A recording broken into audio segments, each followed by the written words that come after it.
like to start just by thanking the organisers for the invitation to speak and to thank AtriCure for sponsoring this session. So I'm going to talk about the twin problems of AF and heart failure, and these are two conditions which really go together, as you'll see. I've got one disclosure. So we all grew up knowing that AF's benign, right?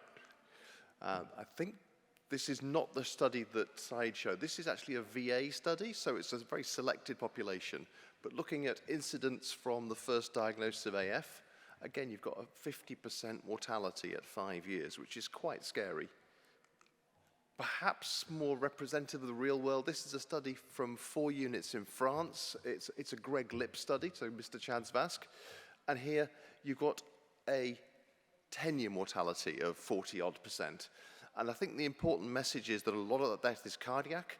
There's quite a lot of heart failure death. And if you drill down into the other causes of death, heart failure comes up as a recurrent theme. So to keep it simple for the surgeons in the audience, AF gets you slowly. But it does get you, and it's mostly heart failure. And when I speak to cardiology colleagues, my general impression is the longer you have AF, the more chance of developing heart failure. Now, the pathophysiology is complex, I'm sorry. There are multiple mechanisms through which AF causes heart failure. So with a rapid rate, the filling time is shorter. With irregular filling and reduced ejection time, the ejection is less, of course. But there's also the loss of the atrial contraction, and particularly in heart failure with reduced ejection fraction, this atrial kick is really important in generating cardiac output. Underneath all of these mechanisms, there's altered calcium handling in the myocardium, there's a sympathetic drive, which is really unhelpful, and there's the very real issue of tachycardia-induced cardiomyopathy. Now, importantly, when heart failure and AF coexist, the risks of all the bad stuff, mortality, stroke, hospitalization, go up compared with either condition alone. So it's a really bad combination. And the begetting was mentioned before. It's a bit like the Old Testament. So from the Framingham study, we know that 40% of patients in AF develop heart failure, and the same operates the other way around. They have the same risk factors, of course, and this box gives you the usual suspects. Age, of course, is really important. We mustn't overlook obesity, but it's the same risk factors for both. And there's also the occurrence of a left atrial cardiomyopathy where there are structural and functional changes in the atrial wall, and that's independently associated with the development of both conditions. So it's chicken and egg. And I won't apologize for the complexity of this slide. There are lots of factors which lie behind and within the interrelationship between the two. So similar comorbidities, and then the combined effects of fibrosis, remodeling of the chambers, alteration of the neurohumeral activation, and the calcium handling is changed. Importantly, amongst all this, the surgeons in the room will be very much aware of the interrelationship between left atrial dilatation and atrial functional mitral and tricuspid regurg, and that becomes a vicious cycle, which is really unhelpful. So a little overlap with Said, my apologies. In treating AF, we want to improve the symptoms. Some of those symptoms, of course, may be related to coexisting heart disease, but we want to reduce the major morbidity, and we want to improve survival. Again, we've touched on this, rhythm versus rate control. There have been a number of studies. The biggest in heart failure is the AF-CHF trial, where you have 1,300 patients randomized to rate control or pharmacological rhythm control, and there was no difference in the overall mortality or outcomes. And there's a list of other trials which basically found the same thing, no benefit in trying to control the rhythm and the chance for plenty of toxicity from the drugs involved. And of course, the rhythm control wasn't really very good at all. So, pharmacological rhythm control doesn't reduce mortality, and I think we now all know that. Limited success in sinus rhythm attainment, restricted choice of drugs, and some of the agents are even contraindicated in heart failure. So, what about catheter ablation? And you've already heard this, so I won't dwell too long. Castle AF was really important. This is patients with atrial fibrillation, symptoms, and heart failure. And the primary outcome was this combined endpoint of death or hospitalization for heart failure and a significant benefit from catheter ablation. And similarly, the other endpoints, reduced AF burden, improved ejection fraction, which of course is important, and both of the endpoints of mortality and hospitalization independently reduced. And here's a meta-analysis looking at the same question and showing a 35% reduction in mortality of catheter ablation over medical treatment. In addition to that, there was a reduction in hospitalization, recurrence of AF, all cardiovascular death, and improvements in ejection fraction and functional status, as you might expect. So it's better than rate control, and it can be benefit, particularly in the reduced ejection fraction population. But how long does it last? What about thromboembolism? And as you've seen, multiple procedures would be needed to achieve the best outcomes. Castle AF, the results were pretty good, with 60% sinus rhythm at 5 years. But then there's a convergent procedure, and I'll go quickly because you've heard all about that. It's intended as a combined procedure with RF ablation of the posterior left atrial wall through surgery, but minimal access, and then endocardial lesions to complete the PVI. And yes, of course, if you wait for the scar tissue to develop, that's probably a much better strategy. And then you can occlude the appendage either with a thoracoscopic clip or the lariat looks really attractive, nice graphics. And here's a meta-analysis of hybrid versus catheter ablation showing improved freedom from AF, and it looks to be sustained. So at 3 years, you've got 80% freedom from AF in the convergent population in this analysis. But what about if we do a maze? I think this is the most important slide in my talk. This is a small study from Damiano's group, 37 patients, but they found patients who were symptomatic, had poor left ventricular function, and they excluded DCM, and they excluded ischemic disease.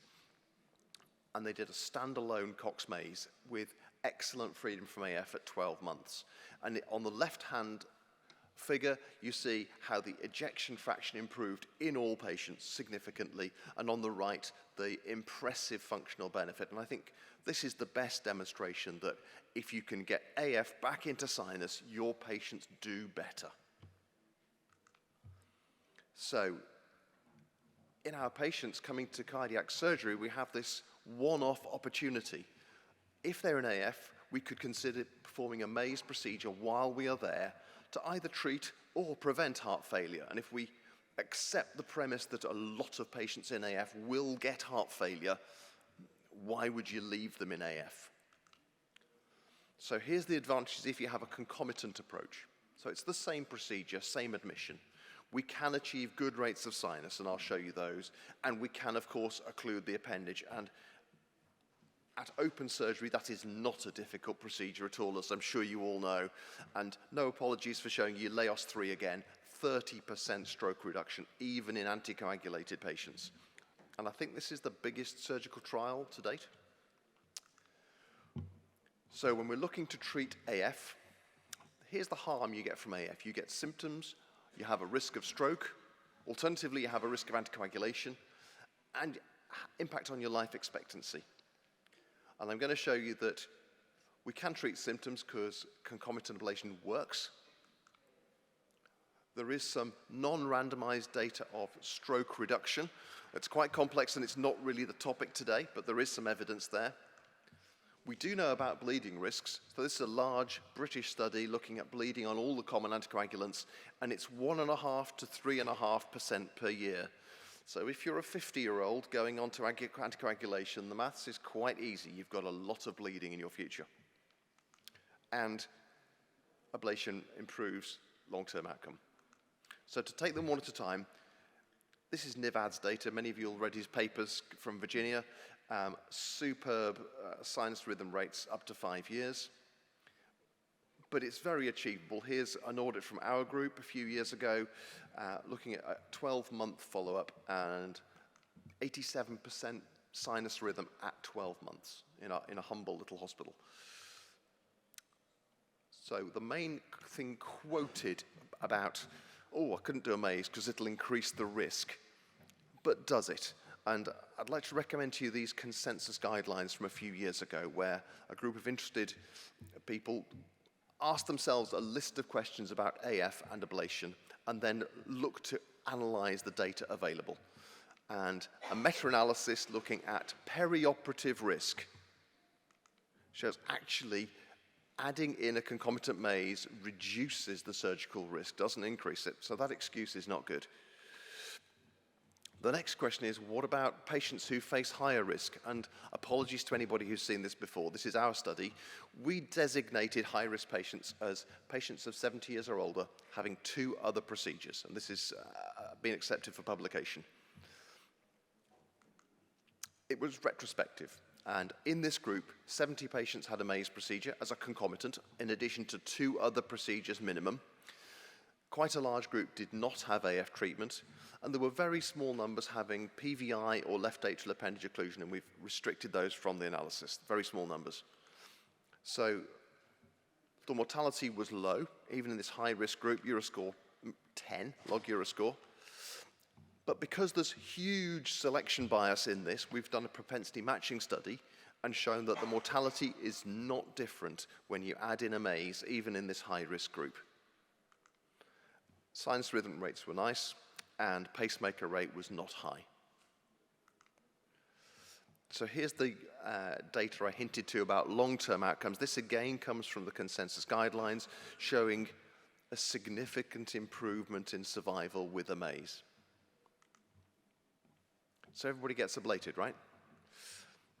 A group of surgeons and interested EPs did a study of the UK surgical units. We didn't get a complete response, but from the data, we've got a pretty good idea that 13% of patients coming to cardiac surgery are in AF at the time of surgery.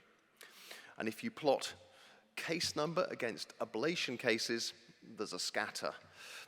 Now, if we were ablating them all, that's where they would be. So there's huge variability between individual units, individual surgeons in treatment of AF, and a lot of it is well below where we could be offering advantage to our patients.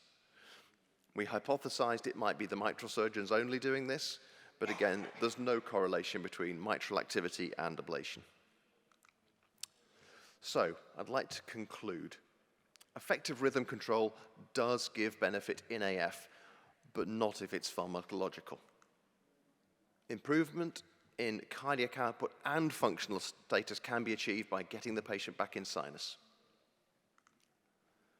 There's huge potential for concomitant ablation to improve outcomes, and potential that we haven't really taken up yet, I don't believe. And as we know well, occluding the appendage is really important. And I'd just like to finish with suggesting that anybody, there's quite a few people in this room, quite a lot of us are going to get AF in our lifetimes. What treatment would you want? Thank you.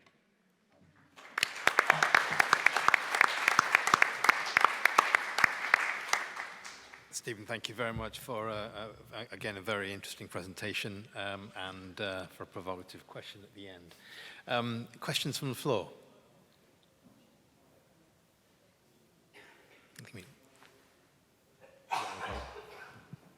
Steve, thanks for your excellent presentation, as always.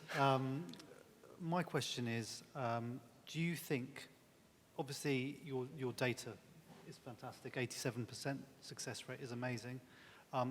How much does that play into your experience and technical ability in doing the maze properly, as opposed to those people who haven't had that same experience, surgeons who are not doing the maze routinely? Do you think, so in centers where, the experience in the maze, ours being one of them, where, our concomitant AF ablation is probably much lower than it should be. How do we change that, and do we need to have a focus on developing surgeons with a specific skill set in AF ablation? It's just not that difficult a procedure. You and I have had this conversation, and there are several of my colleagues from Wolverhampton in the audience, and all of them do a maze.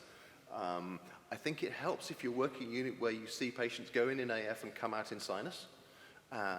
It helps if the referring cardiologists expect and or ask for an AF treatment. And yes, it can be awkward at times. It's not a really difficult procedure. You'll get quicker when you've done more of them, so the added time is maybe 30 minutes, depending upon access. How to increase the uptake is the million-dollar question. I think it's if nobody else in the unit is doing it, that's when it's really difficult because you're on your own. I think if I can add one thing to it, because as you said, it's really a rather easy procedure compared to what we do otherwise in the OR. But I loved your talk because I think this is more the challenge that we face if we look at what's our ablation rate in the Cardiac Surgery Society. We don't take it serious. If we would take it as serious as we would do any other cardiac disease that we treat, but that becomes difficult. We are measured at 30-day mortality. We don't see those patients usually a year, 5 years out where they develop heart failure, where they develop stroke. So this thing, I could have done a better job initially, is not so much in our mind right now as for aortic valve disease or mitral valve disease. I think that's a problem that we still don't take it as serious as we should. And that's probably the issue in every country in Europe or in the US with the ablation rates that we achieve. And technically, it's much harder to do a coronary graft or doing the aortic valve replacement. Yeah, sure. Yeah. Was there another question? A couple of questions from the floor. That's okay. Oh, sorry, two. Yeah. Yeah, sorry. We have one gentleman at the back who's got the mic. Sorry, he's been standing up for a moment. That's okay. Just a quick question. Thank you for the talk. It's really learned a lot from here. Just on the hybrid procedures, was the pacemaker rate in all those studies? And the second question is, what's the anticoagulation strategy for those patients? So the hybrid one, we're just, two of my colleagues in the room are about to start, so I can't give you pacemaker rates, but I'm quite sure my colleagues on the front here have. Timo, what's your pacemaker rate? The pacemaker rate, are you talking about standalone or concomitant? Okay, concomitant, my pacemaker rate is extremely low. I think it's around 1 or 2%. That was higher at days where I had a different protocol, where I was very aggressive with amiodarone. I found in my patients that it usually reflects decamouflaged six sinus syndrome, which recovers. The sinus node usually recovers, but it takes time, and we are usually not willing to wait 2, 3, 4 weeks. So this is why I think pacemaker rate is an issue, because it's considered something impactful for the patient, and that's true.